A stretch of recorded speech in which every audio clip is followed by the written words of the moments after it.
Hey guys, what's up? Welcome to round 5 of the Nuremberg 1896 tournament. In round 4, Lasker had a relatively quick draw against some random dude who I never heard of. Of course, he was worse and his opponent offered him the draw.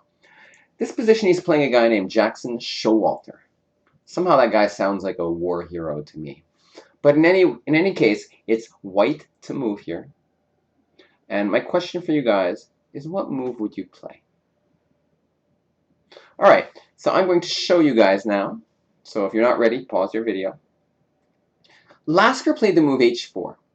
Totally logical, just kind of going for some slow kingside attack. And then black played a4. And what's going to happen is black's going to put maybe his rook on a3, and black has uncontested play on the queen side. White has no play, black does have play. This is not the best thing to allow. White should make sure. White has the advantage on the king side. That's obvious. Black has the advantage on the queen side. Before we go with our king side play, we should do something like either a3 or even a4. We'd be happy to close the queen side up.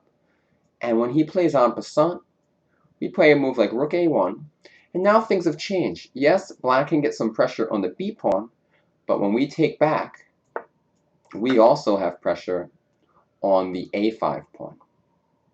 And it's not so easy for black to just infiltrate our position. Instead, in the game, things became quite difficult for Lasker. And let's take a look at how it went down. So he played h4, and we're going to go through these moves pretty quickly. But you're going to see that black gets a lot of play on the queen side. You can see that right here. And black moves his other rook over. They repeat like a million times for some reason. I don't know what the rules are for repetition, but eventually black doesn't want to draw. But you can see, black definitely gained from this opening on the queen side. It would have been much better to have played prophylactically first before making that move h4.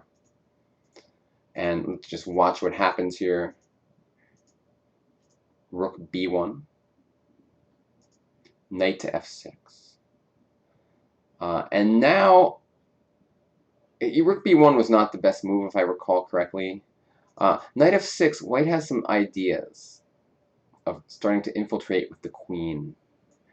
Black has a fourth draw here with rook g1, bishop takes, queen takes, king h3, knight takes f4, check, queen h1.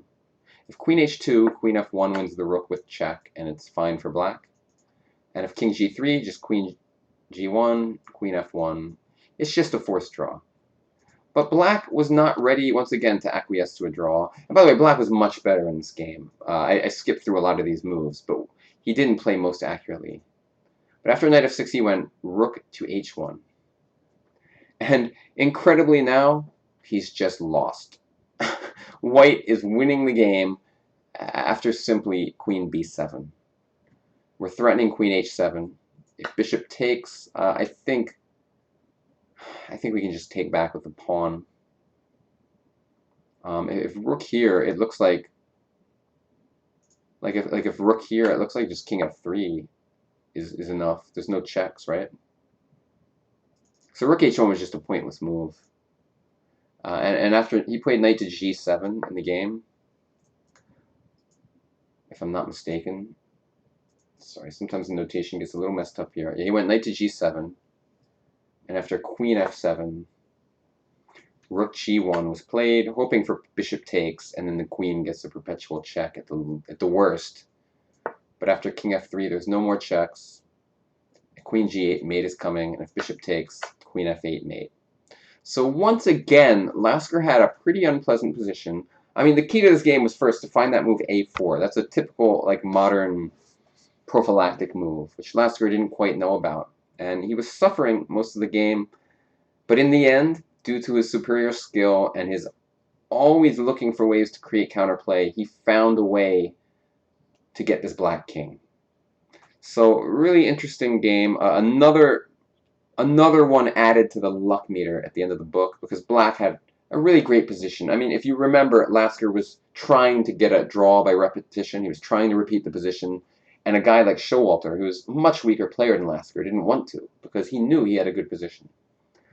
but in the end, the world champion prevailed. So now he has 4.5 out of 5. Thanks, guys, for watching. See you tomorrow. Bye-bye.